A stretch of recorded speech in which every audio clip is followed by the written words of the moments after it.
বিভিন্ন পক্ষ এই শিক্ষার্থীদের প্রতিনিধিরা যেন কাজ করতে না পারে বিভিন্নভাবে তারা আমাদের বিরুদ্ধে অপবাদ দিয়েছেন, বিভিন্ন কাজ করেছেন। কিন্তু আমরা চাই শিক্ষার্থীরা আমাদেরকে নিয়ে সমালোচনা করবে, আমাদেরকে নিয়ে পর্যালোচনা করবে, আমাদের ভুলগুলো ধরিয়ে দিবে এবং আমরা প্রতিনিয়ত তাদের কাছে জবাবদিহি করব। আমরা যখন দায়িত্ব নিয়েছিলাম এই ডাকসু ভবনটা সবসময় পুরোটাই একটা অকার্যকর অবস্থায় ছিল, এটা ছিল আমাদের সবচেয়ে বড় চ্যালেঞ্জ এবং ব্যবহারের পুরোপুরি অনুপযোগী। তখন এই ডাকসু ভবনটাকে কার্যকর করার জন্য আমরা বিশ্ববিদ্যালয়ের শিক্ষার্থীদেরকে সাথে নিয়ে বিশ্ববিদ্যালয়ের প্রশাসনকে দফায় দফায় আমরা বসেছি, গণতান্ত্রিকভাবে আমরা আন্দোলন করেছি এবং তারই ফলশ্রুতিতে আমরা এই অফিসটাকে ব্যবহার উপযোগী করতে পেরেছি এবং এই ব্যবহার উপযোগী করতে আমাদের 1.5 মাস চলে যায়। এখন পর্যন্ত কাজ চলছে। আপনারা যদি 4 মাস হয়ে গেল, আপনারা যদি যান এখন পর্যন্ত দেখতে পাবেন এখানে ডাকসু ভবনের কাজ চলমান আছে। দ্বিতীয়ত আমাদের যে সবচেয়ে বড় সংকট ছিল, আমাদের বাজেট ছিল না।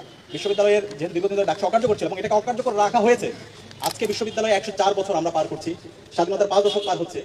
বিশ্ববিদ্যালয়ের শিক্ষার্থীদের প্রতিনিধি যে প্রতিষ্ঠান সেটাকে একদম অকার্যকর করে রাখা হয়েছে, কারণ বিশ্ববিদ্যালয়ের প্রত্যেকটা জায়গায় সিন্ডিকেট।